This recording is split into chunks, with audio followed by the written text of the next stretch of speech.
And if everybody can mute themselves, please.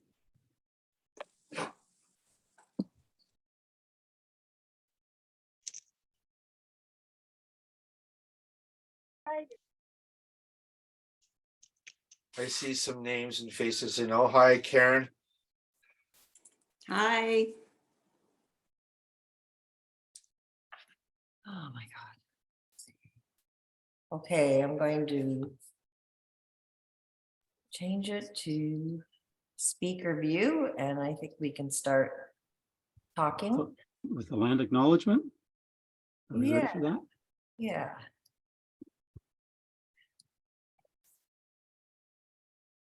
The Artist Network and the Leslie Grove Gallery acknowledge the traditional territories of the Anishinaabe, the Chippewa, the Haudenosaunee Confederacy, and the Wendat peoples. These territories are the enduring home to many First Nations, Métis, Inuit, and peoples from across the Turtle Island. We acknowledge that we are hosted on the land covered by Treaty 13, held by the Mississaugas of the Credit. Toronto is subject to the Dish with One Spoon Covenant, which bound the Anishinaabe, Mississaugas, Haudenosaunee peoples peacefully share and protect the lands of the Great Lakes. In the spirit of this covenant, we are grateful to be able to meet, create, and grow together in the spirit of peace, friendship, and respect on this ancestral land.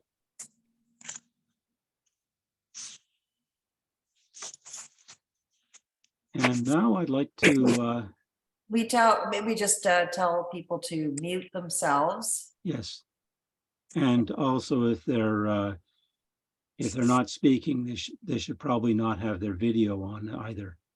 And I'd like. Oh, no, leave the videos on. I like the faces. Oh, you want to see the faces? Come back. Okay. Come back. I was Otherwise, just thinking it might with slow flat things down. speeds, it's like talking to my cat, you know. And this, by the way, was David McClyment, and he is going to introduce himself. I am indeed. Hi, folks. And I know, Barb, you've probably still got some people coming in. We're going to get started. Very briefly about myself. I do recognize some other faces and names. Hey, Jim, I see you're here.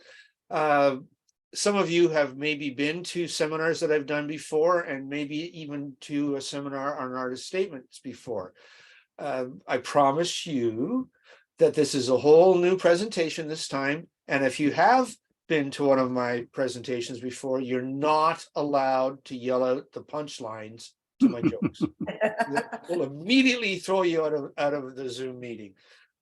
By way of bio, I am a visual artist. I've been doing it this year for 42 years after graduating. I'm not going to go on about how, what, why, because we don't have time for that. Busy in terms of exhibitions. I was just talking to Barb and Charles. Opened a show this past weekend up in Halliburton Village. If anybody's up that way, please check it out. Opened a virtual reality experience in downtown Toronto today. Lots going on, busy, and that's how I think I'm qualified to talk to you guys.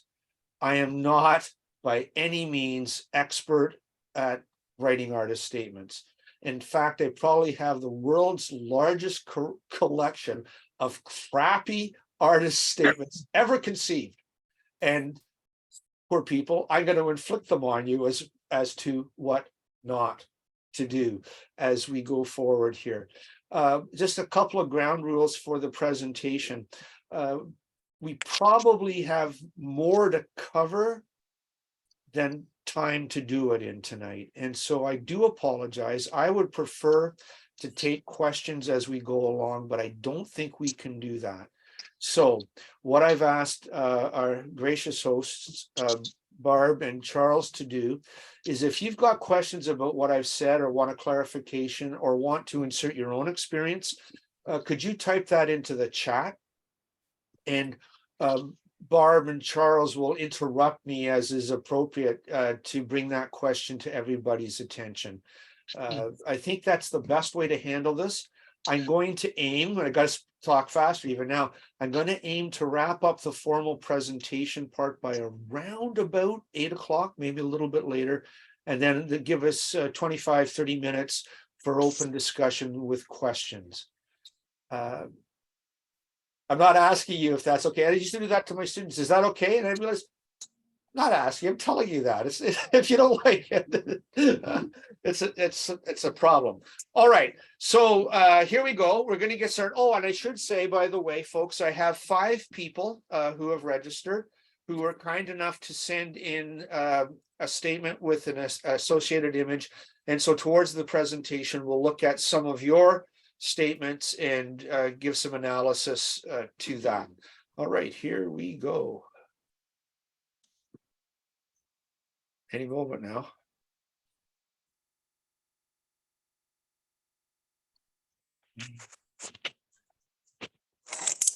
Okay, folks,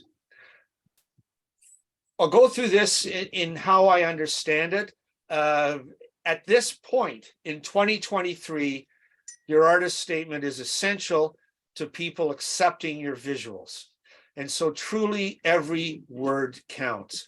But before we get to that, a little bit of shameless self-promotion. Some of you know this already.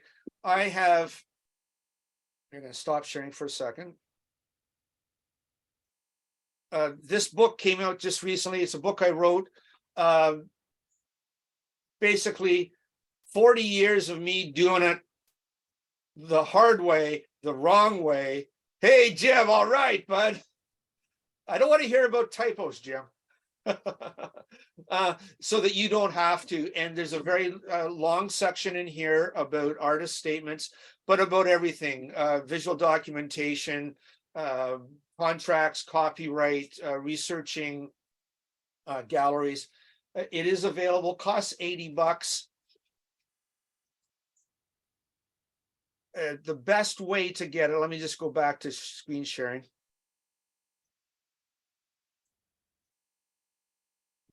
The best way to get it is to contact the editor. I'm just going to make the screen a bit bigger. See down at the bottom there, DS Stover at centennialcollege.ca, I think. Yeah. .ca. Email him and he can get you a copy. If you run into any problems at all, then let me know and I can work it out. Hello? Hello. Who's talking? Okay. Let me just resize this.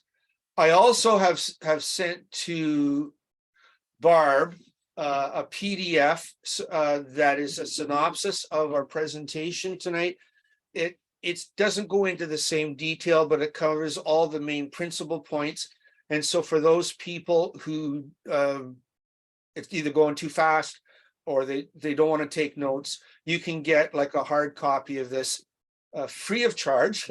Just contact Barb and she'll send you a PDF, or if you like, contact me and I'll send you a PDF and you'll have that copy. All right. First things first, folks. Truly, there is no secret formula for how to do this. The way I write won't be the way that you write, won't be the way that your friend writes. What works for you probably won't work for me. Your artwork is different, your personality is different, and so on. And so it's really difficult to show you any kind of definitive artist statement that is, perfect. Everybody finds their own way, and it does take some time. And I wish I could show you how to do it step by step. And I have some suggestions, but I cannot make that promise. the best I can do for you, and it's based on my experience, first of all, as an artist writing them, but also as someone who has sat on any number of selection committees and juries, reading them, about what not to do. I know it's sort of a negative approach, but I think it's the best thing that I can offer to you tonight. Hopefully you get some positive thoughts for your own. So quick, this is going to be a quick quiz. How many of you have an artist statement already? Put your little thumbs up or wave or something.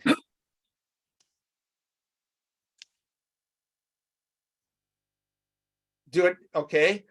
How, of those people who have an artist statement, how many people like their artist statements? Yeah, sort of, yeah. Well, see, why are you here otherwise, right? Of course. Let me ask you another question, and I don't need the screen because I know what these questions are. How many people like writing artist statements? Yeah, man. It's sort of like right up there with going to the dentist, yeah? Worse. Worse. Yeah. Okay.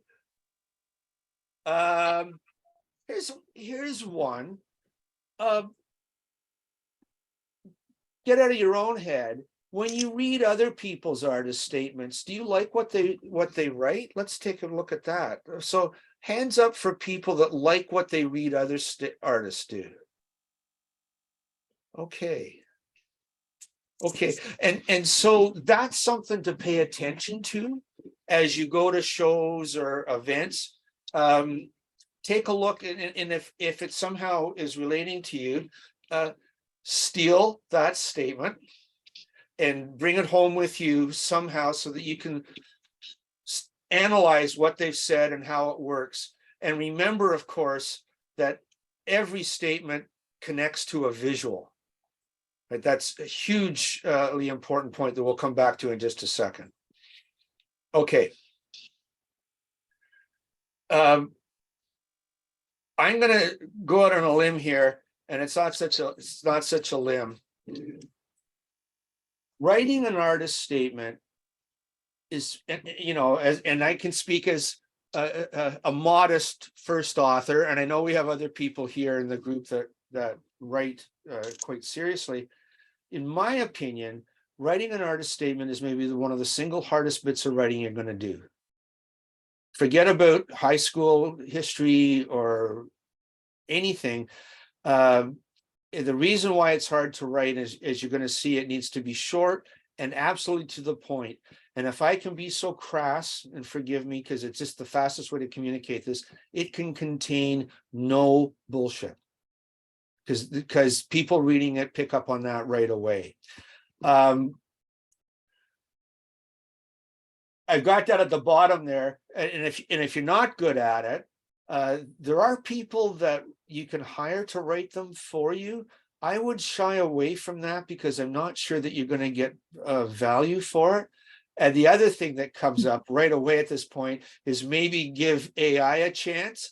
And I offer that up somewhat facetiously, but we're going to talk about it at the end of this presentation because it is of the time. But I'll leave that up as a tease for right now. Very quickly, you know, and I know that I saw the thumbs down about, do you like writing artist statements? So why the heck do we have to do it?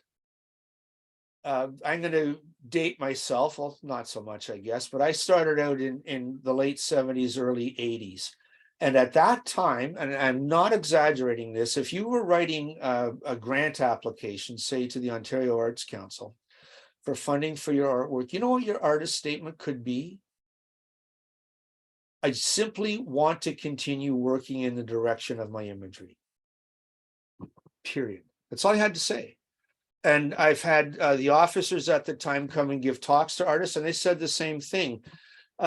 So why? What's happened now in the 40 or 50 years since then that we have to do writing? It doesn't really make any sense. Like I said, like you've got Fred Astaire, it's like dancing about poetry. Like, why do you have to explain your visuals in words, or chewing crackers, which you and whistling, you can do it, but it's going to get very messy. And just really, really quickly, and we don't have time to spend too much on this, but I'll offer up my thoughts on why that is. There's two parts to this. One is the people who give money to the arts, like the Toronto Arts Council, the Ontario Arts Council, the Canada Council. They are arm's length agencies. In other words, they are not directly connected to elected officials. However, their budgets are reviewed by elected officials, and particularly those people that don't really understand or value visual arts will quibble over every dollar spent. And so that's one of the reasons. The other reason is, I think, is the proliferation of post-secondary education in the visual arts, a BFA, MFA, and finally PhDs, which, and I'm not dissing that, folks, but tend to emphasize analysis and research, perhaps at the expense of studio time. And so people going through that experience are practiced with words, and they look for words. Whatever the reason is,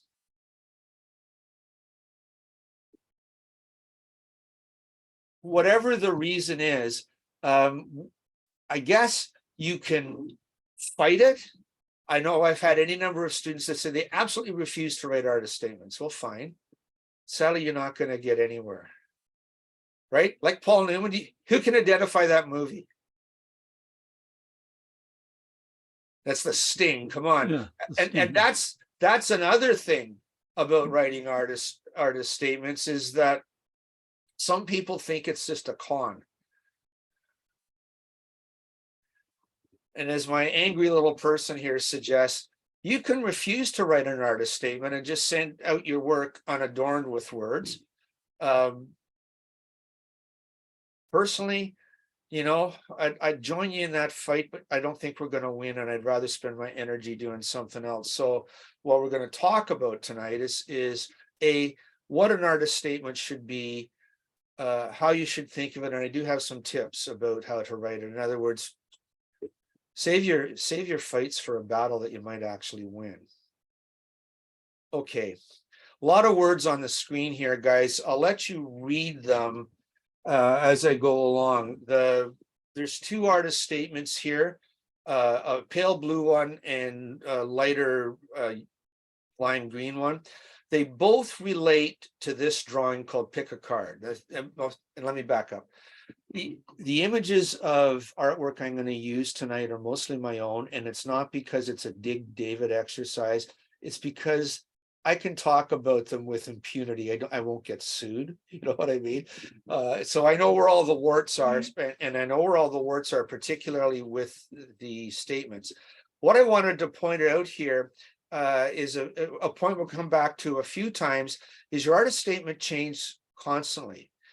You'll have a situation where it's a very short statement. That's all that you are allowed.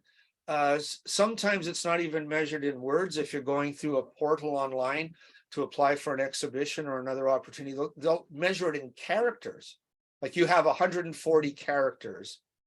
There's nothing to describe your work. So here's a really short statement for this drawing called Pick a Card. There's large drawings on paper, just to give you an idea of scale. That whole thing's about 6 feet tall.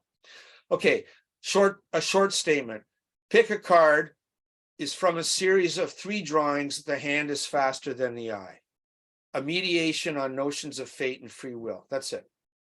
Maybe that's a situation. That's all that's required. That's maybe all the opportunity you have to give it. And here's a slightly longer version. Pick a card from a series of 3 drawings. The hand is faster than the eye. A mediation on notions of fate and free will. I don't mind borrowing from my statement. It's a repeat of the first one, but then it goes on. The series goes through the stages of a classic card trick: the pledge, the turn, and the prestige. That's Magician's 101 handbook. In this case, the pledge, or presentation of seemingly ordinary cards. a metaphor for what we believe to be free will. We believe that we're able to choose. Because the card shark has the game rigged right from the beginning, does this mean that our choice is irrelevant? Oh, sorry. What about fate? Hold on, it's got to move my little thing up here. What about fate? Who is controlling the card shark? So it's the same idea as the first statement, but teased out longer because the situation required it, hopefully giving a little more insight. Sometimes it's short, one sentence. Sometimes it's longer, a couple of paragraphs, and we'll talk about length in just a moment. I want you to go through this list. You're going to tell me how to write an artist statement because you know already. I want you to go through that list. There's 10 things there, and I want you to pick one that is true all the time. I want you to pick one that is false all the time. And I want you to pick one that is, maybe. And for this, Barb and Charles, I'm going to ask people to maybe just open their mics for this one. And I'm going to ask for people to, you had a chance to, I'll read them out. When you pick one, just shout it out. You say it's true or false or maybe. A good artist statement should be long, detailed, and cover many aspects of your creative thinking. False. False. Okay. Your artist statement should change depending on who you think is going to read it. True. False. Depends. So the first one was kind of like emphatically false. The second one is, okay, we'll come back to that. A good artist statement is written in plain, easy to understand language. True. True. Sometimes. Okay. A good artist statement should reflect your personal attitudes towards making art. True. Yeah. True. Sometimes. All right. A good artist statement should deal with universal truths. What? No. Maybe, No. maybe not. I love you No. guys. You guys are great. A good artist statement should use complex. Oh, sorry, I skipped number 6. I apologize. Artist statements never change. False. We already established that. A good artist statement should use complex and difficult words to explain complex and difficult ideas. Absolutely. False. Sort of. A good artist statement should be short, to the point, and focus on one or two essential aspects of your creative thinking. True. True. Sometimes. I don't know. Your artist statements should change as your work changes. Yes. Yes. True. Sort of an obvious one. A good artist statement clearly relates to the, sorry, I've got this thing in front of me. Excuse me, to the visuals in your portfolio. True. True. By and large, for the people that are verbalizing, I think there's some really clear winners and there's some that depends. And I'm just going to go through these very quickly. The little handout that the PDF that you can get from either Barb or me goes through these same questions again, and you can reflect on them there if you like. I'll go through them quickly and give you my opinion. And folks, my opinion is just my opinion. You know, I'm just another artist like you guys, swinging the bat as hard as I can. But like I said, I have had some time to think on this and look at artist statements a lot. So but it doesn't mean my opinion is definitive. A good artist statement should be long, detailed, and cover many aspects of your creative writing. In my mind, absolutely wrong. That's false. People will get bored by the end of the first paragraph. Your artist statement should change depending on who you think is going to read it. We're going to come back to this point, and I think the answer to that is absolutely yes. It's not that you write up or down to your audience, but how you write for the general public may be, not necessarily, always, may be different than how you write to a dealer or a jury. A good artist statement is written in plain, easy to understand language. I think unless you're prone to express yourself in sort of labyrinthine, Byzantine sentence structures, if you do that naturally, keep doing it. But if you don't feel obliged to make your work seem profound. This comes back to the bullshit rule I was talking about. It smells, and often the people who are reading your artist statements are professionals and they will not tolerate it. What I would say is if you wanted to pick a standard who you're writing to in generically, explain your art in the same way that you would explain it to a friend. Not a stupid friend, but a friend, and pay attention to how they respond to it. We'll come back to that a little bit later. A good artist statement should reflect your personal attitudes towards making art. Now, this is one that might start to edge into that gray area of depends. Having looked at it for as long as I have, I would say that's where, when I'm writing, that's where I want to go. I have looked at the number 5 is the opposite of that. I have looked at too many artist statements that tell me, the viewer, what to feel, that tell me, the viewer, that this is about man's inhumanity to man, that tell me, the viewer, that this work is about emotion. All of that is so blandly universal as to not be relevant. And I think, and we'll get into this a little bit later on, if you want to take sort of a standard out of this, and for a guy that said there are no rules, maybe this is one.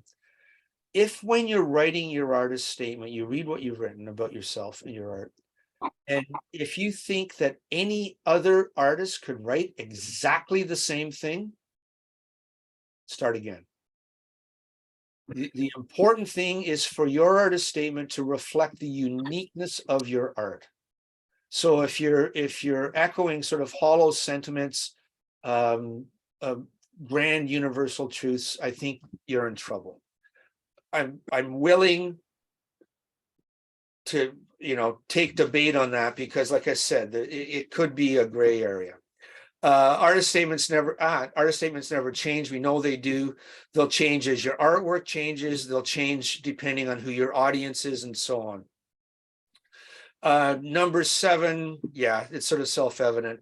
And unfortunately, a lot of artists feel that they have to do this because it makes their work seem to be profound, especially if they're in a world competing with people that are used to writing about the work at a thesis level. Well, how do I compete with that? I need to sound more intellectual or more spiritually profound.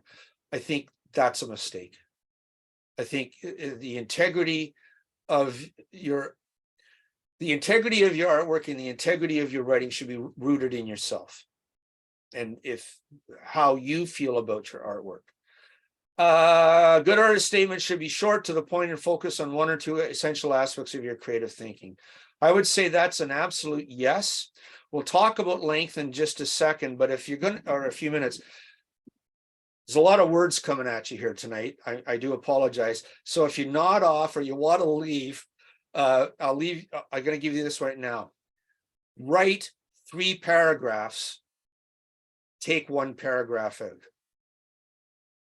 If it gets longer than 3, forget it. Leave that to the critic or the people who's writing your biography as an art star at the end of your career. Short and sweet. And that's what makes writing an artist statement so difficult, because every word does count. 1 or 2 essential aspects. Listen, folks, you're all talented people. I bow down to you. Your work is infinitely complex, with echoes and reverberations across a grand spectrum of emotion and intellect and intuition. You cannot begin to explain all of that in an artist statement. pick, I would say, one or maybe two key ideas that you want to use to reinforce your visuals. Maybe something that's not immediately evident in the visuals themselves, but once revealed, it's one of those aha moments. Oh, I see what she's about. Your artist statement should change as your work changes. We've talked about that. A good artist statement clearly relates to the visuals in your portfolio. Okay, yes. Don't be pitching for a public commission that's a three-dimensional sculpture and show them watercolor paintings. Do we agree? Right? Yep. The visuals in your portfolio should relate to your statement. And now I know this is like a spectrum of ideas here, and we're not talking about visuals tonight. Your visuals will come first, but your statement has to reinforce those. Next slide, and I'll talk about that.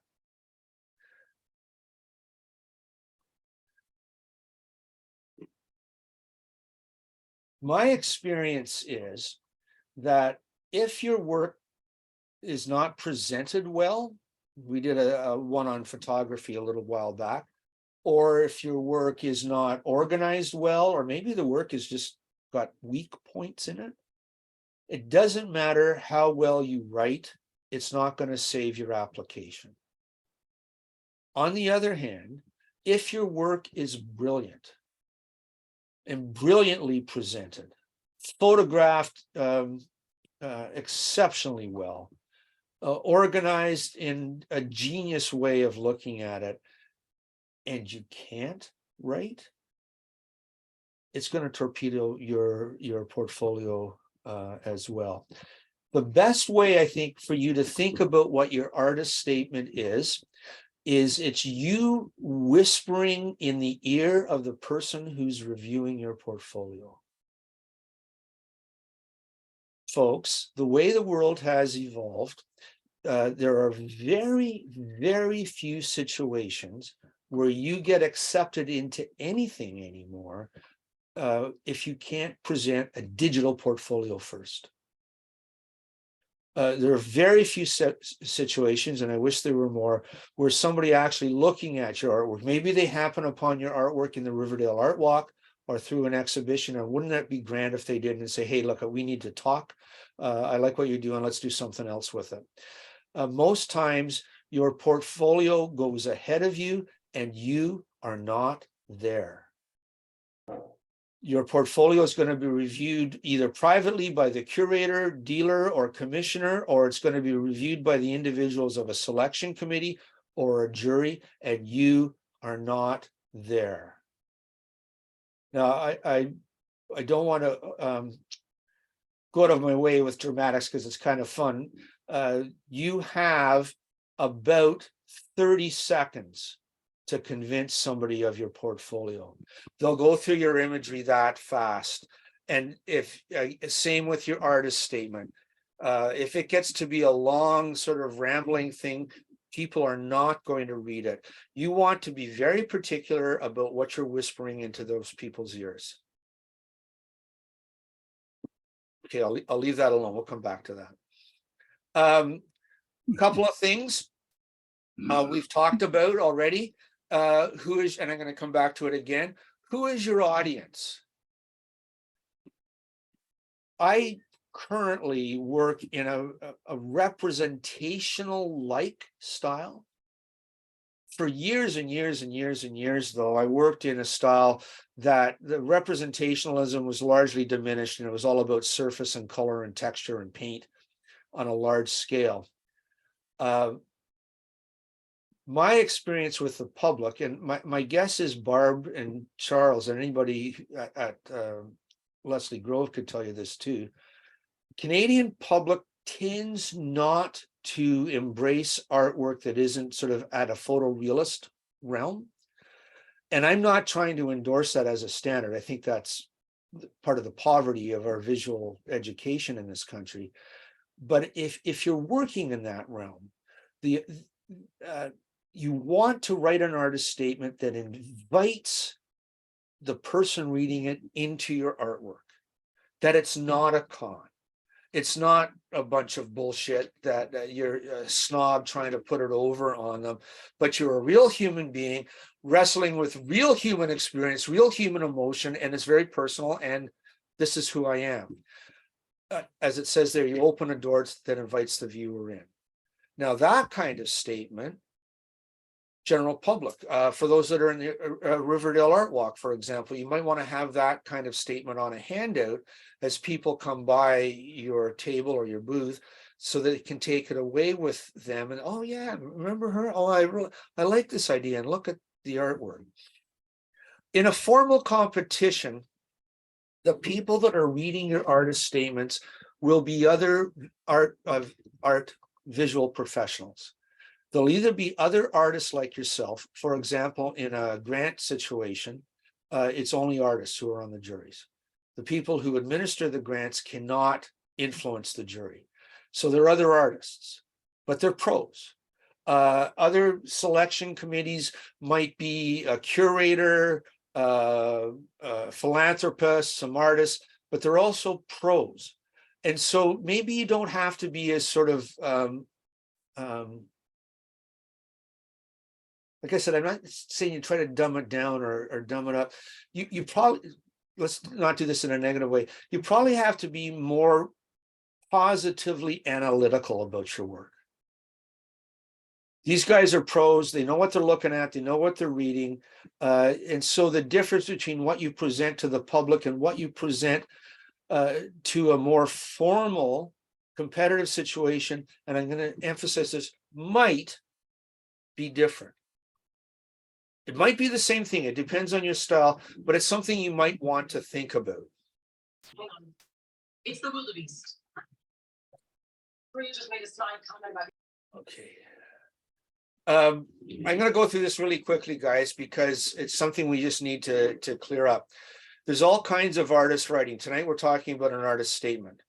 And I want to clearly establish this idea in your head. Separate the idea of biography from artist statement. There are a great many situations where you will combine the two. I hesitate to use this word because it carries a lot of baggage that I don't like. Your artist statement is your philosophy, that's the word I don't like, or analysis of your creative process. Your biography is how you got here. So it's a story of your relevant professional career marks. Your CV is a point-by-point listing of your accomplishments. And I'm not going to go into biography and CV tonight, because it's a whole other topic for discussion. They're a whole lot easier to write than your artist statement. But what I would like to point out is you may find a situation, particularly when you're dealing with the public, where you roll them in together. But I think it's way easier if you separate them in your head first. One is about creative process, one is about career arc, and write them separately. And then if you want to merge them, you can. The other type of thing I'll just mention here is a proposal, usually going with an exhibition idea or a grant application. Okay, a proposal is not your artist statement. It's not your biography. What exactly are you proposing to do? Okay, I'm going to show 17 paintings. They're going to be oil to frame. They're all 36 by 40. Or I'm going to do a VR installation, which I am doing all this week. You're telling people what it is you're doing. And budget is writing of a different sort, but it's just numbers. I just wanted you to see that and know that sometimes the artist statement and the biography come together. So for example, the little statement I've got over here is an example of that. And this accompanied a small piece I had up in Aurelia a few years ago for the Carmichael Landscape Transformed, which, by the way, folks, if you guys haven't already, the gallery in Aurelia Museum and Art, it's OMA, Aurelia Museum Art something history, is a beautiful gallery, and they do a great job of curating it. You might want to consider applying. It's usually in the fall. Okay, so here's what I wrote. It's a combination of statement and bio. As a kid, I spent many, to do the typo thing, spent many happy days visiting my grandmother who lived on Cedar Street here in Orillia. So this is written to them as they encounter the work on the walls in that gallery in Orillia. She would have been the one who told me fish always bite before the rain. It's the kind of thing my nan would come out with. And I would try that theory out, not so successfully. And what I've done here is mention things that if you're from Orillia, you know where all these places are. So I'm trying to connect directly to the reader in their own home turf, because you can see that that image up there is largely abstracted or it's not non-representational, but it's abstracted. So I'm working really hard in that to identify myself as a real human being who has loving memories of Orillia, and it means something to me. And hopefully because of that, they'll work a little harder at engaging that artwork.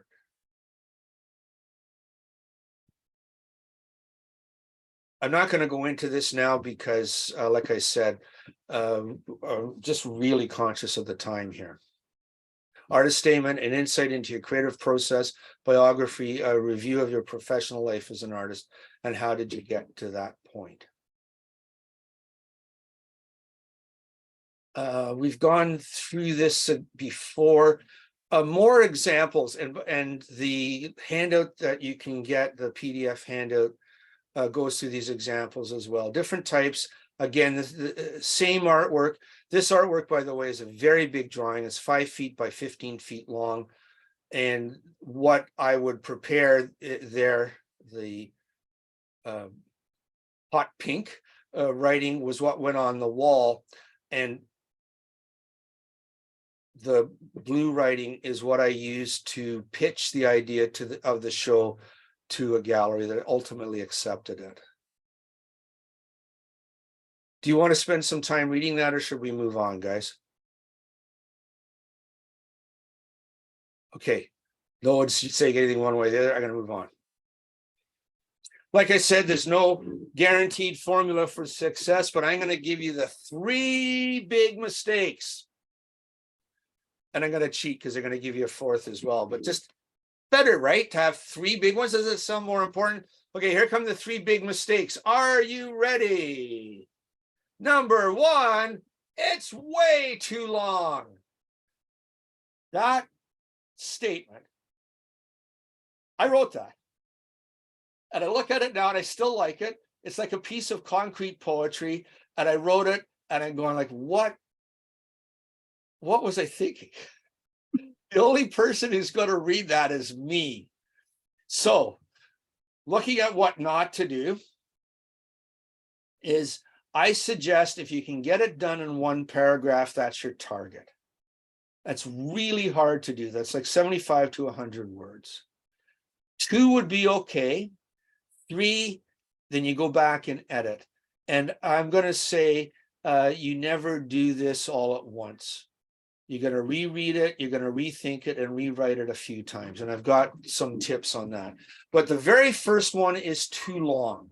And you're going to come across situations, again, with digital portals where you're doing applications, where they'll say, hey, you can do 750 words. Just because they say you can write 700, you're allowed to write 750 words, I don't think you should. You know, that'll be up to you, but I think shorter is better. Second one, too pretentious. Like I said, write in plain language as if you were explaining your creative process to a friend. I want to read this one out loud because I wrote this for fun. Are you ready? And see if this sounds like your artist statement.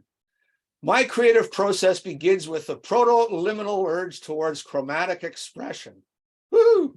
At a transformative level, I endeavor to engage my personal, conscious / subconscious dynamic to identify opposite emotions / chroma connections.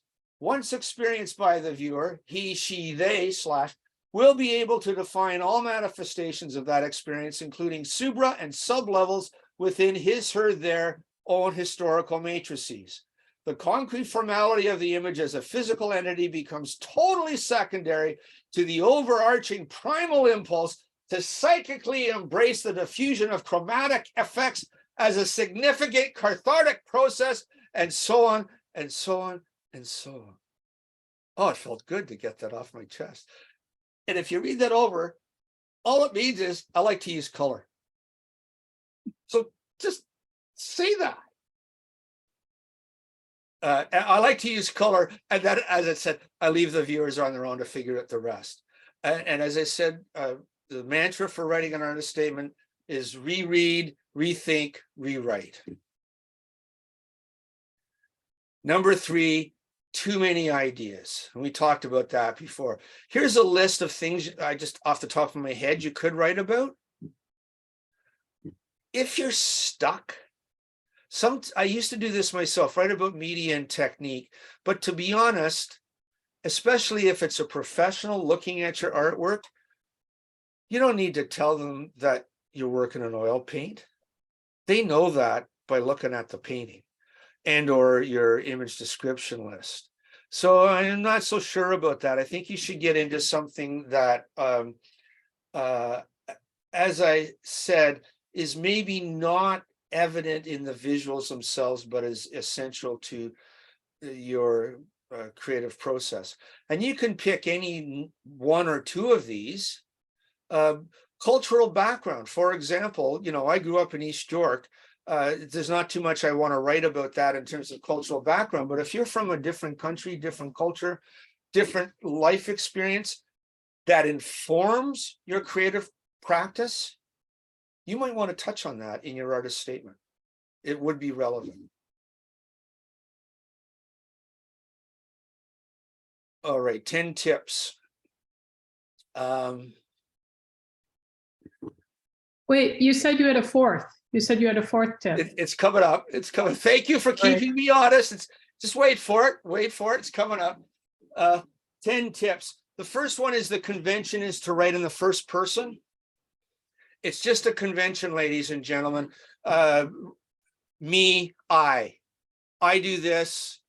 I find that I am engaged in I.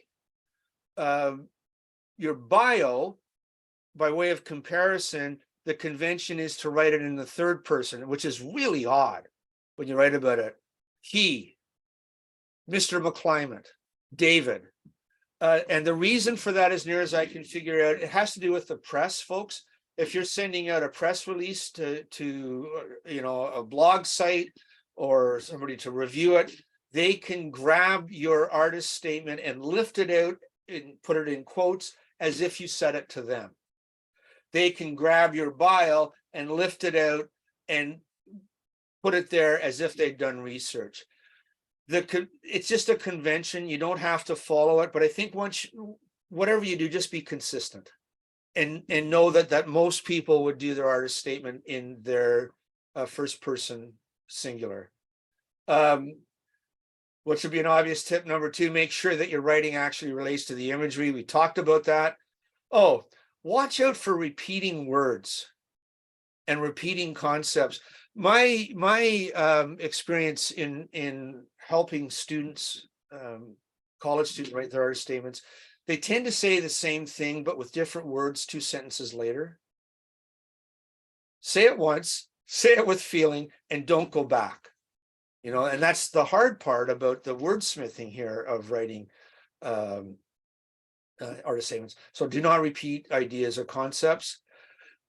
This is my idea, number 5. Don't try to tell the reader what to think. How do you know what the reader's going to think? At best, try to explain what you think. That's my own idea. That's my own feeling, and I try to do that as much as possible.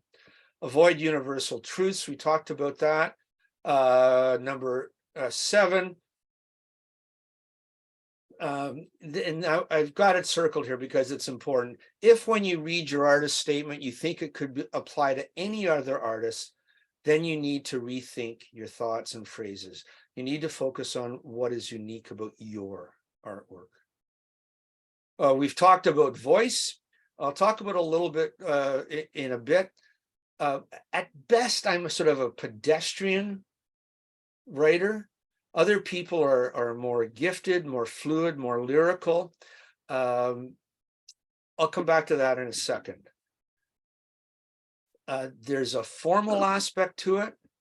Again, for me as a pedestrian writer, I tend to follow standard prose format. Sentences begin with capitals and with periods. Paragraph format. You don't have to. You could write poetry. I want to come back to this point in a second.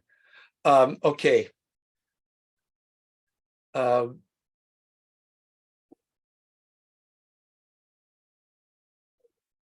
Keep all your artist statements. What I think you're going to find is that over a number of years, there's sort of a kernel of thought that is essential to your creative process, even as it's been evolving over the years. And you'll find that you've expressed the same idea in different ways. And so you want to get to the essence of it, distill it, and so keep copies of it. Okay. This, and I hope I'm not stepping on anybody's toes here. I see this a lot. I like to use color to express my emotions. Folks, it means nothing. And so as the devil's advocate, okay, what colors? What does, pink mean to you? Or what does chartreuse mean? And what emotions? And so if you want to write, I like to use color to express my emotions. And I'm pointing to one of the earlier stencil works I did. Instead of saying that, how about writing, the relentless grinding of a dark cesspool of misery is dragging me through the knotholes of the Stygian depths. So I'm attracted to dark phthalo blue. Just saying. It becomes down to specificity as opposed related uniquely to your own artwork, as opposed to blandishments that are so universal as to mean nothing. Okay, I'm watching the time here, Barb, and we're good. We're going to go a few minutes past 8 o'clock. Here's what I recommend, and I'm not kidding about this.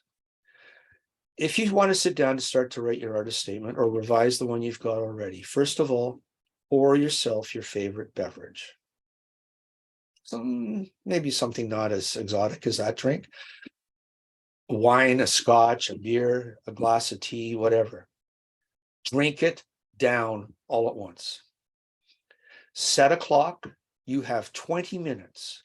You don't have 19 and you don't have 21. When 20 minutes is over, your pen goes down. And you're going to do this over 2 or 3 nights. Your first step is just make a list of every word, adjective, verb, noun that you would like to have associated with your artwork. Bell goes, pen goes down, close it up, put it away. The next day you pick it up, you look at it fresh, you pour yourself maybe a different drink or, same drink. I like single malt scotches. You drink it down, 20 minutes, you turn those words into phrases. 20 minutes, it's done. Do not allow yourself to indulge yourself. No, 20 minutes over. You want to put that away and come back with fresh eyes the next day. Phrases become sentences, sentences become paragraphs. I think you repeat that idea and you give yourself the luxury of having time to write your artist statement.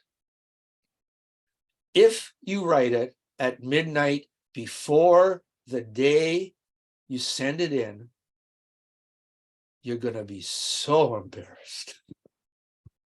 Don't do that. Okay. All right. Mistake number 4, just for you, Jennifer. Here we go. I want everybody to put their right hand over their heart. Come on. I want to see you doing it. And I want you to raise your left hand, or vice versa if you like. I'm not too fussy on that.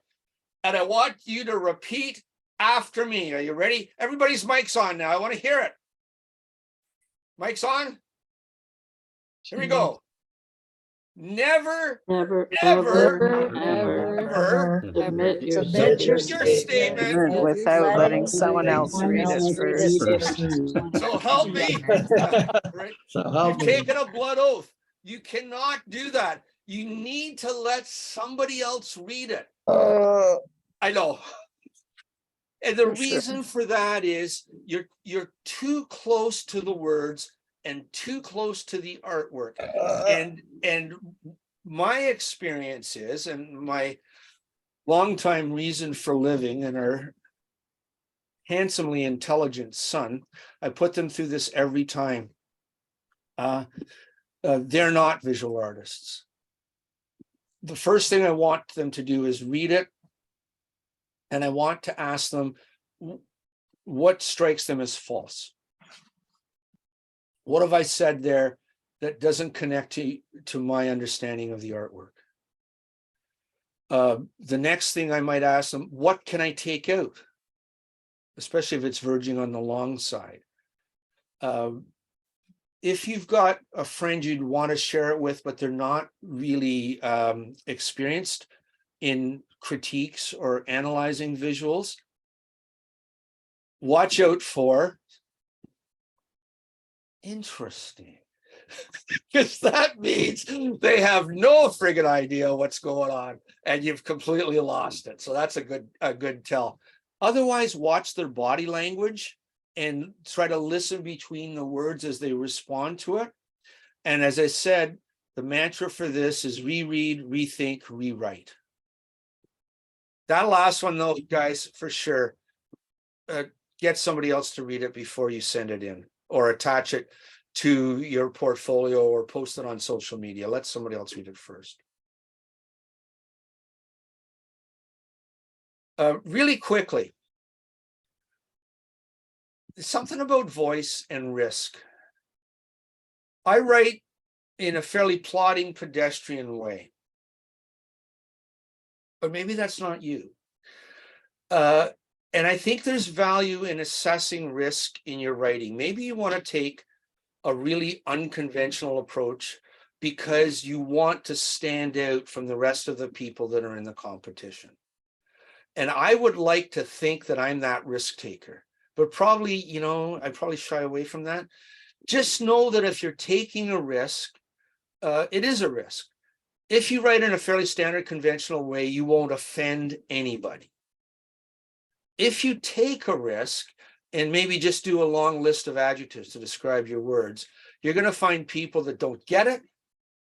And maybe because of that, you don't get the opportunity. On the other hand, maybe the person that you're writing to, directing your portfolio to, is finally somebody with some imagination and creativity. I really want to look at this person's portfolio. It is a bit of a gamble.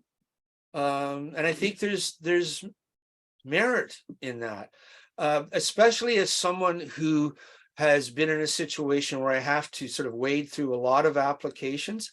If you can make it a little bit funny without demeaning or diminishing your work, it might help.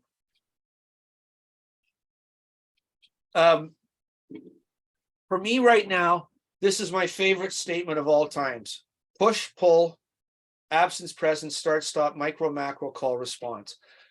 And it's not the statement that I originally had for this work, but I like it because it touches on everything that I was wrestling with in those paintings, setting up colors against line detail, setting up open space against densely saturated imagery, and it's this push call. Is it too short? Could be. All right, I don't know that this is the artist. I think it might be. I came across this fabulous statement at the Aga Khan Museum a few years back.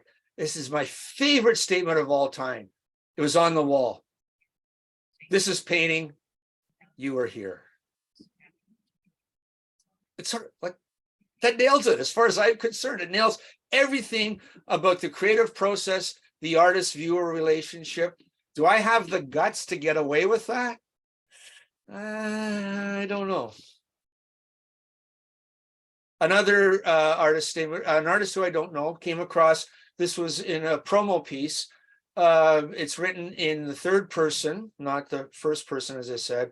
Michelle Lynn Dernis works as a visual artist, explores accident, intuition, and suggestive imagery revealed in the unexpected.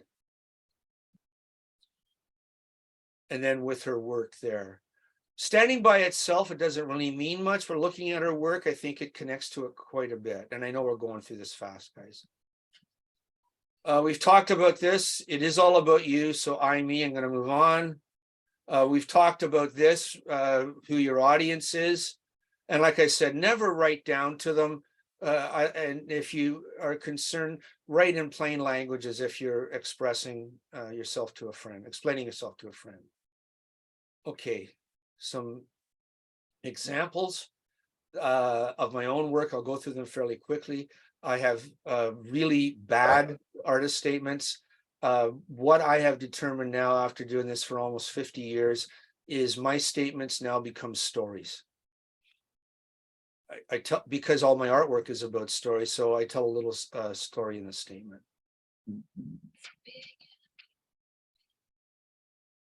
I'm going to do this one, and then I'm going to jump to the ones that our friends have sent in. Abundance explores food-related imagery and the politics of food. These paintings use the seductive gloss of food porn sources like Gourmet or the LCBO magazines as starting off points. The images are meant to be media representations of food, a parody of the real thing. The reality of the pitted and the distressed surfaces contradicts the appeal of polished settings and saturated colors. There is a comfortable, familiar feeling to these images, and yet they never resolve into anything truly recognizable. Being undefinable, they remain unattainable. These are two large paintings, tall sides 5 feet, the short sides 4 feet.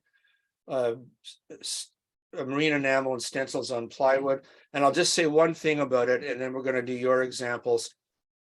See that word porn, food porn? God bless, that hit a nerve. And don't you know, I sent this to the back in the day when the Globe had print coverage of the visual arts, and they did a big spread on my show because of that word porn. They loved that. Who knew? I didn't anticipate that. Okay. I'm not going to go through these. I was going to talk about grants, guys. I'm not going to tonight. We don't have the time, and maybe it's a topic that we should address in a different seminar workshop. When you're writing for grants, they have specific questions that they ask you to respond to. And they're, having said that, to keep it short, this is my statement about this showdown here. It's 363 words, which is not the 750 or 1,000 words that they allow you if you want. I'm showing you the size there. I'm just going to jump through. We've talked about all this stuff, about stuff that you present for the general public. Like I said, I like to write stories. And so the stuff that I write to the general public and the stuff that I hand to the professionals, they're pretty much the same thing these days. Oh, yes, sorry. I'm going to talk about this. How many people have used AI to write? Anybody? All right. It's something that you should probably consider. The technology is there. I'm not advising you to do it. I'm just thinking, okay, think about it, because it's coming our way really fast. And I used it precisely in the wrong way. First of all, I asked it what a definition of an artist statement is, and they said that. If you can read that, it's the same things we've talked about. An artist statement should be clear, concise, and well written. Good. So far, so good. Here's when I asked them to write me my artist statement. Are you ready? I just said, write me an artist statement. It didn't know anything about me. My work is an exploration of the human psyche and the emotions that exist within it. I strive to capture the hidden feelings and subtle nuances of the human experience.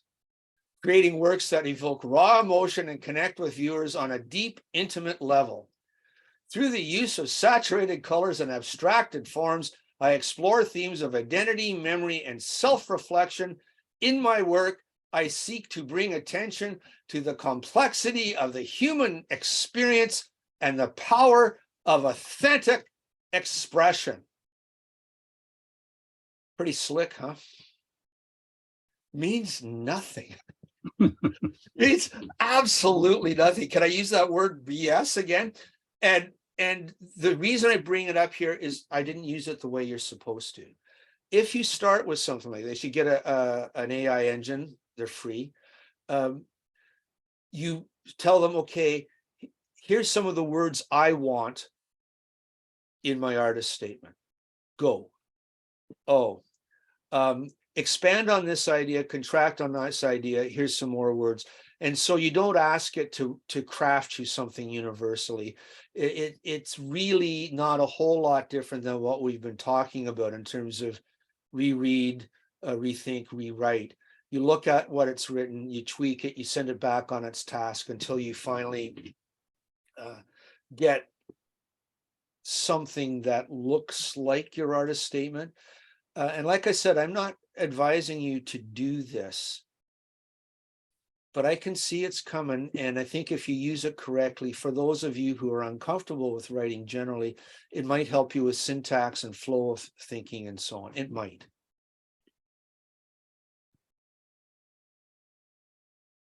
Okay. I'm going to do this really quickly and then, well, quick enough, and then we'll get to your questions. Taruna, are you there? Yes, I'm here. I'm here. Okay, so Taruna, Yes. you've sat through the presentation. By the way, I love your image, my friend. Just So thank you. that. Thank you. What do you think about your statement now? I think it's a little general. I think it could probably do with some more information, maybe. I don't know, about me in it. Yeah.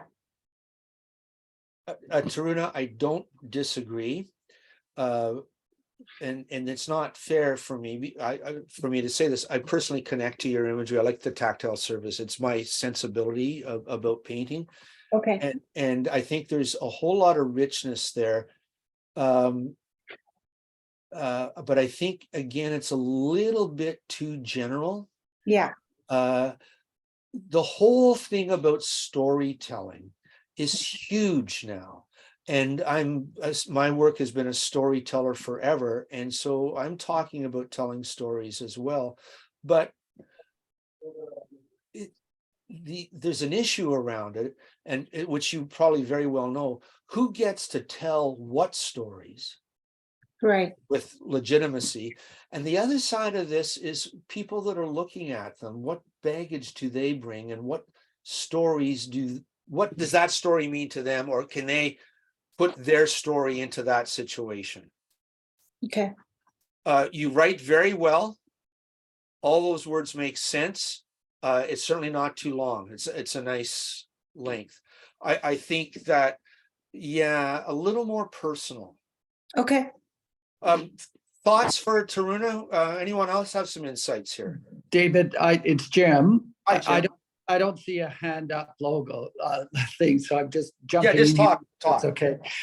You know what you said earlier about having someone else read your artist statement makes sense with Taruna, because when I looked at this image, I thought, oh my God, it's so textual, it's so textured and layered and powerful, and that's not coming across in her artist statement. And maybe another person would give her some of those words to use that speak to the power and intensity of her work. It's just extraordinary. Oh, thank you. Thanks, Jim. And I agree with you. And Taruna, in fact, those words are there, but Yeah. You talk about emotion, you talk about sensation, but I think you need to be a little more, I don't want to put words in your mouth, Jim, but more theatrical, more extreme. There's an intense sensuality to your work that you might tactile, that visceral, that you might want to talk about. Okay, I'm gonna jump in. Hi. Yes, please. I would, I love the last sentence, and it makes it, you know, like my colorful Indian heritage coupled with the diversity. That's a great way to start it. I would put that last sentence up the front. It jumps right in. It looks, you can see right away. Oh, wow, I get that. Yeah, Wow, good Lisa, idea. that's a really good observation. Oh, And thank that you. is Yeah. often what happens. You need to flip the order of the thoughts around. Yeah. That's it for sure, Okay. for sure. Anybody else want to jump in? And we're not jumping on you, Taruda. No, We're, Oh, it's we're, great. this is a friendly, positive critique. no, this is exactly what I need because I struggle with this. This Yeah, is no the kidding. hardest part of being an artist to me is writing about my art Yeah, and talking about my art. yeah. That's the hardest part for me. Thank you. I think beautiful imagery. See, you're nailing that. A really good start on your statement, but it rewrite, rethink, rewrite, you know, re-edit. Okay. Okay, thank you. We're Thank gonna you. You're welcome. Cheryl, are you with us? Yes, I'm here. Hey, Cheryl. You know, I was saying to Barb before we started, Zoom meetings are the and this is not my idea, it's a cartoon, are the translation of 19th century seances. Cheryl, are you with us? Are you in the room? Sorry, Cheryl, I'm not making fun of you. That's but okay, I'm here. I just, You're I here. was muted. yeah, knock 3 times on the table if you're with us, right? Okay. Cheryl, having gone through the presentation, what's your analysis of your statement? Again, it's short for sure. That's a good start. Well, I sort of just keep tweaking it a little bit as time goes on, like it's, I don't know, I like it, but Okay, I don't Hey. know what anybody else thinks.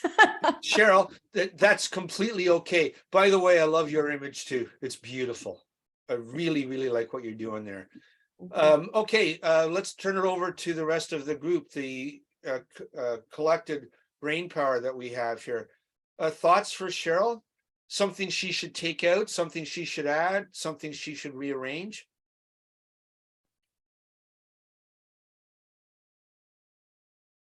I think you should definitely play up the texture in your work because it's so interesting. Like I want to keep looking at the work and see like how did she create that texture? Is it a woodcut? Is it embroidery? Oh, 'cause that's that interesting. that I really didn't stands out. ask before if it was embroidery. It's just, it's all paint. Okay, but it's really interesting. I think the textures you use. So, Christine, if I could jump in, it's a really good point. But it is information that would probably be communicated elsewhere in your portfolio, like with the title list and so on, as to what the materials are. So the question then for Cheryl is to decide whether or not that is important to be upfront here in the statement, or can it live someplace else?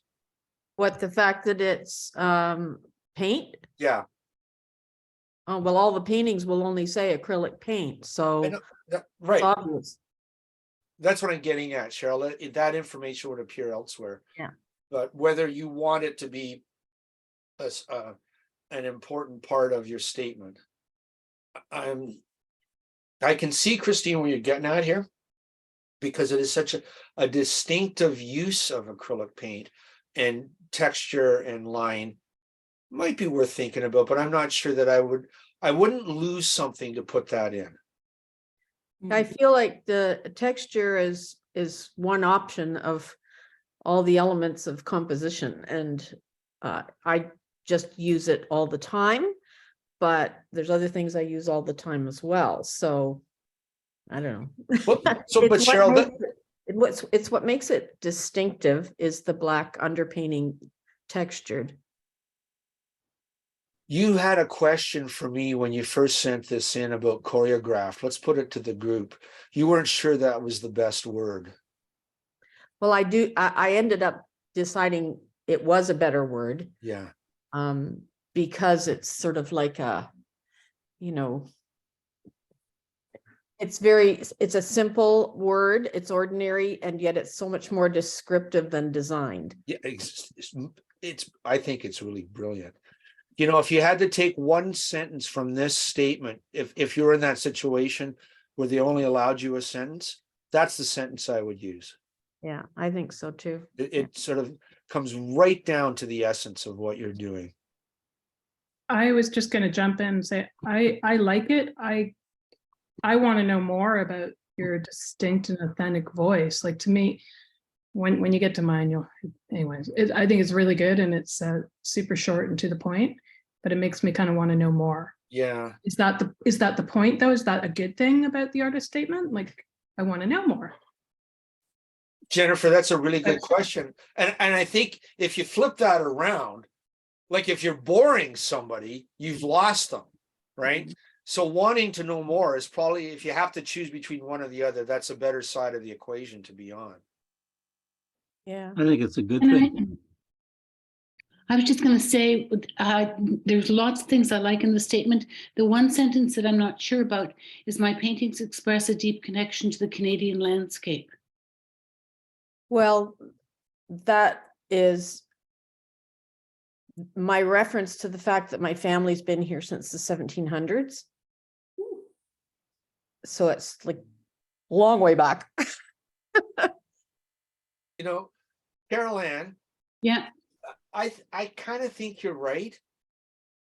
Cheryl, if I could give you some homework, Uh-huh. re-express that idea in a more powerful way.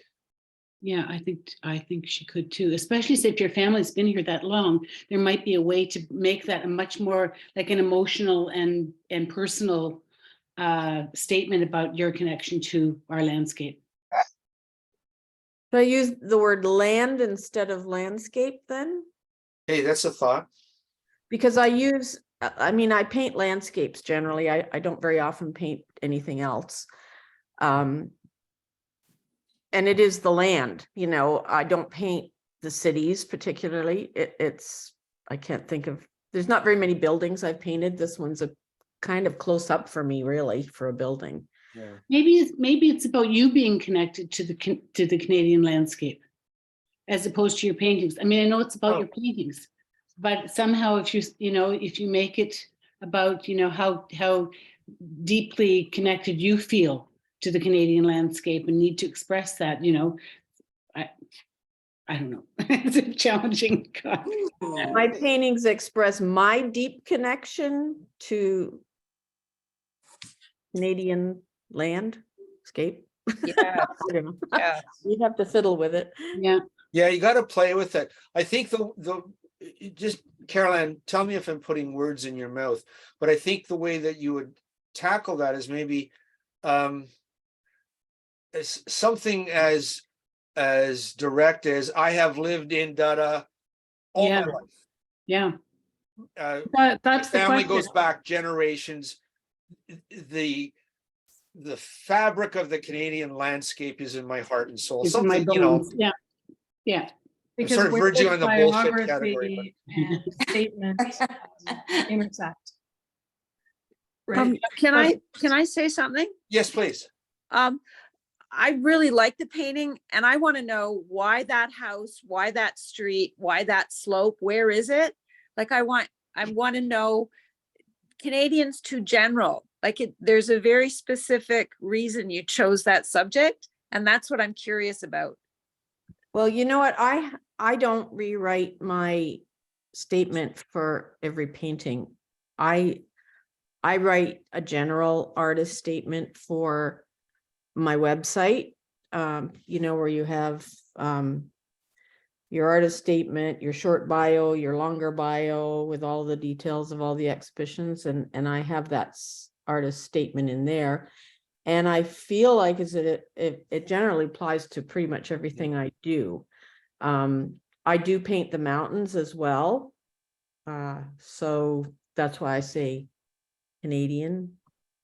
Cheryl, you answered it very well. And hi, Allison. You and I haven't Hi. crossed paths for a while. Hi. Allison, you bring up a good point, and I'm surprised it hasn't come up sooner. what we're doing here is looking at a portfolio statement, and we only have time to look at one Right. representative work. And so in this case, there might be an occasion, for example, Cheryl, where this work's on display, and you might want to write a story specifically about it. Maybe not, but I agree with you. The hardest part, or one of the, well, let me back up. It's easy in a way to write a statement about a single work because it's very specific. It's Mhm. much harder to write a statement that embraces 10 or 12 images, which quite often you're required to do for your portfolio. So Cheryl, I appreciate your point there. And Allison, thank you for bringing that idea up. It would be two different styles of, or not styles of writing, but two different types of writing. For the We Good same- have point. a couple Yeah. of comments on the chat line. And I just thought to bring them up because they're about this painting. Yes, please. And Donna says, what about my paintings express a deep familiar connection to the Canadian landscape. And then Jim Countryside, also sorry. notes that there is much movement in the painting. Might want to try connecting this to the word choreography. Hmm. Thanks, Charles. That was great.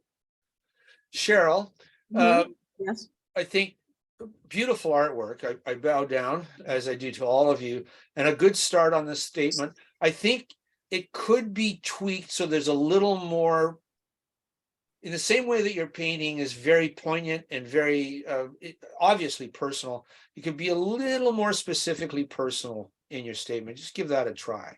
Okay. Thank you. We're just going to move on here. Carol Ann, where are you? Are you in the group? I'm here, yep. Oh, of course, Carol Ann's. Okay. Holy smokes, it's such beautiful paintings that you guys have sent in. Okay, talk to us, Carol Ann. Do you like your statement? What do you think of it in terms of what we've talked about tonight?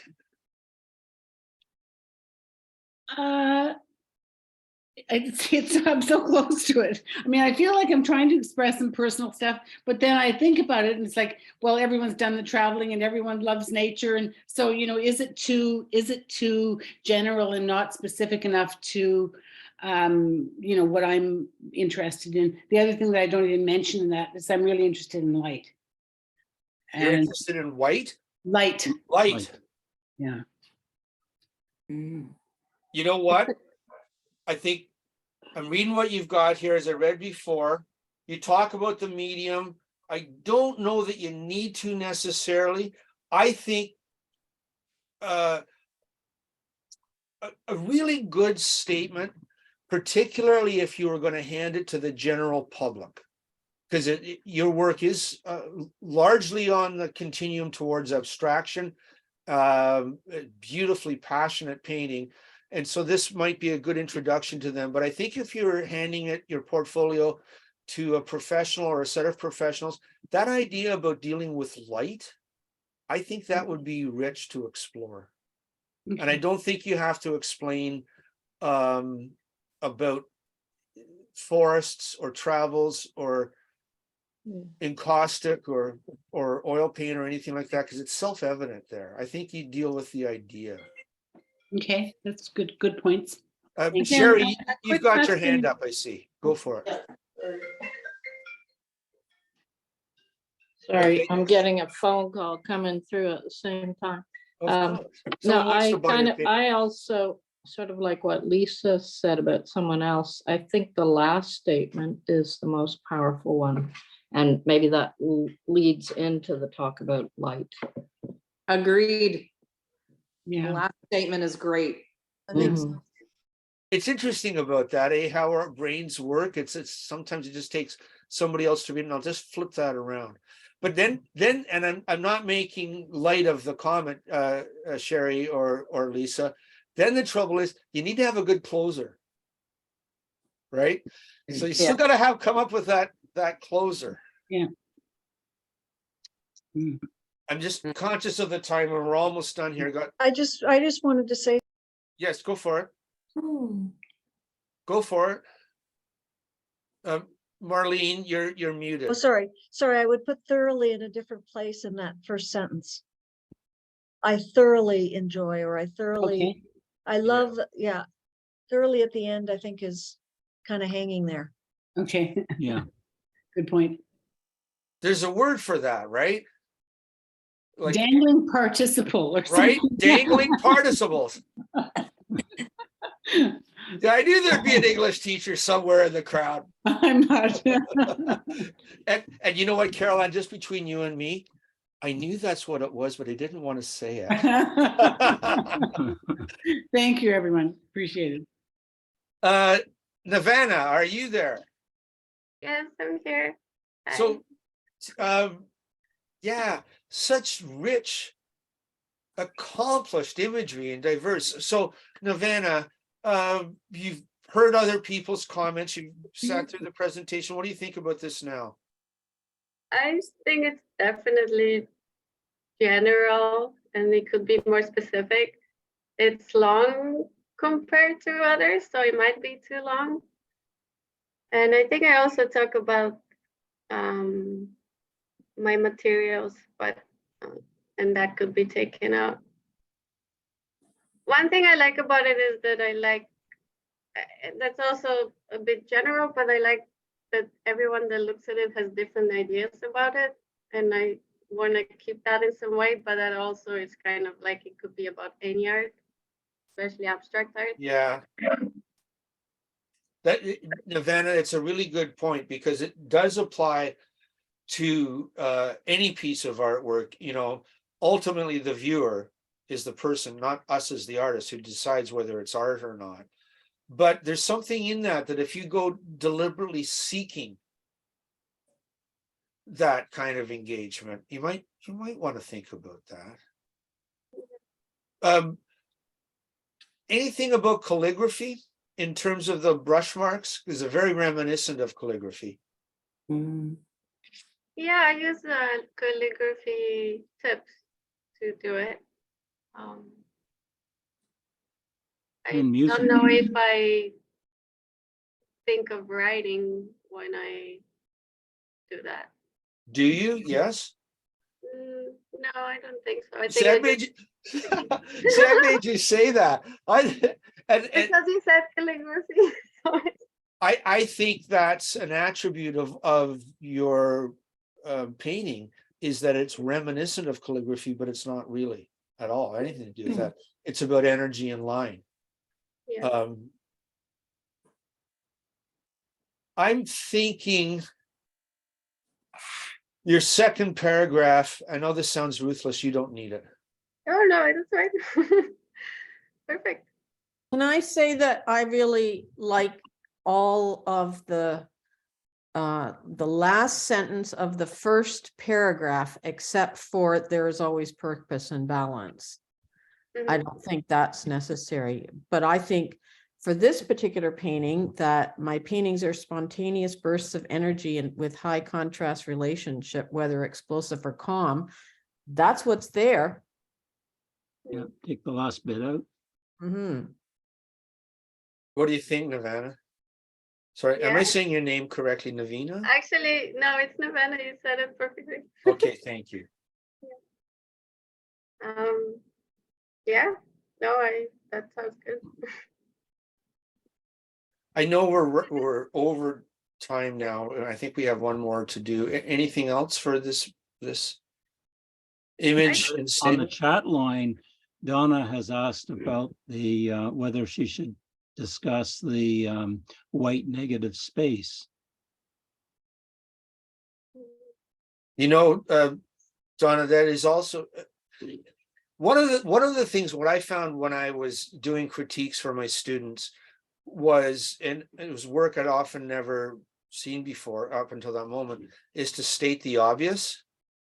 You know, and that's quite obvious here is that it's intense color, intense energized lines on a white background. You might want to talk about that. Is that a common strategy for you, line against white? Yeah, it became that way. It wasn't necessarily before, but recently for sure. You might want to think about that. What does the white mean to you? And I don't mean it's like some ethereal. Yeah. Just think about what's happening. What's happening when you approach? Is this on paper? Yep. When you approach that white piece of paper, what's going on in your head? Is it everything, the possibility of everything, or or nothing, and that you animate it? Like there's those two different approaches you could take. You might want to think about that. That might be a rich way of exploring what you're doing there. Especially if it's a series, right? Like if Yes. that seems to be a common thread of Yes. having color dancing on a negative background, Yeah. but connected through a, calligraphy movement or whatever. It's funny you say dancing because I usually dance when I paint them. There you go. They're quite big. Well, There's the energy. I think you might want to talk about that, the physicality of your process for you. Mhm. It's evident in the artwork. You might want to make it obvious. Mhm. And it would be interesting if the colors and the movement fall in line with the type of music that you're listening to. Is it a happy song? Is it a sad song? It would be interesting to know if your colors actually mimic what you're listening to. Mhm. And just by way of that, and I don't want to open a can of worms here because we don't have time to, but folks, that's exactly what Jackson Pollock was doing. Dancing? You bet.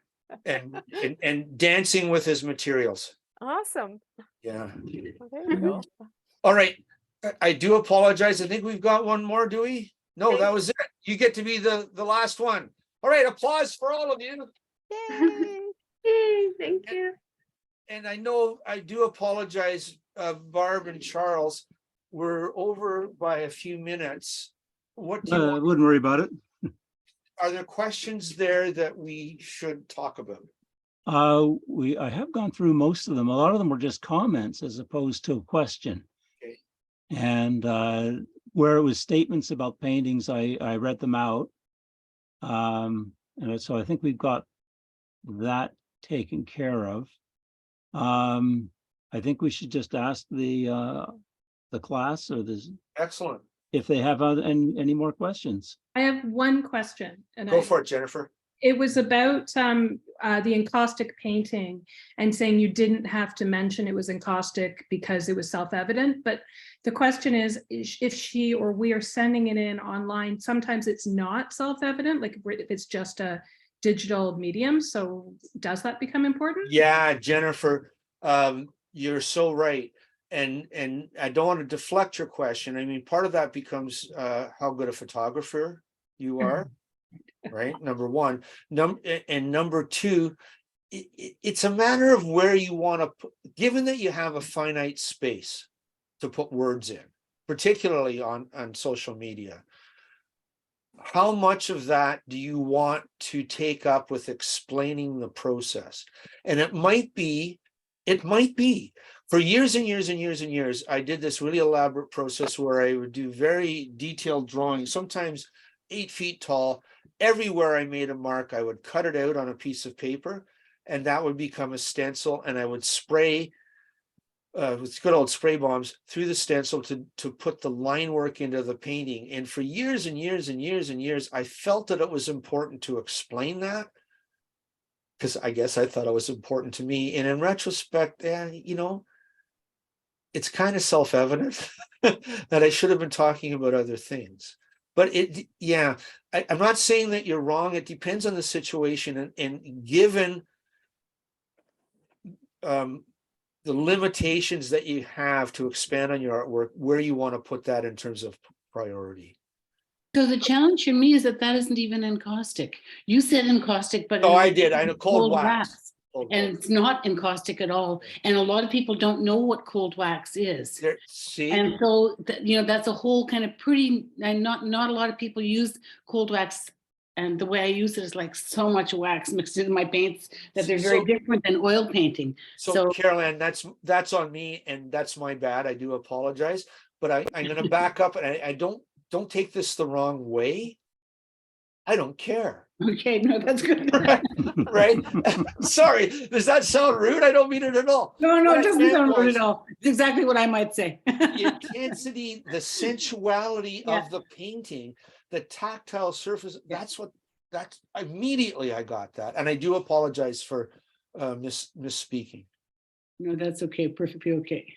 I think it might have been me that said encaustic. No, I did too. Okay, what else have we got, guys?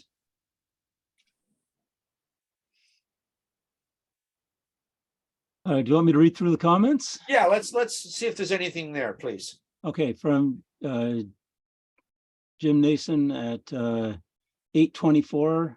There is much movement in the painting. I think I've read this out already. Yes. So we'll move to the next one. Donna's, and I've read that one out as well. That was about the negative space. Luis Salazar asking to be told about the media. Allison Brennan thanking you, David, for being very informative and interesting. Oh, that was Luis Salazar. Yeah. And Sue, thanking you very much for the amazing information, great material. You know, I made it all up, eh? Oh, of course. Julian Casimir thanks you, as does, and Jim says this has been very helpful. Well, great. Thank you, guys. I hope it has been helpful. It truly is an open-ended conversation, and it's a conversation you have with yourself and with the words.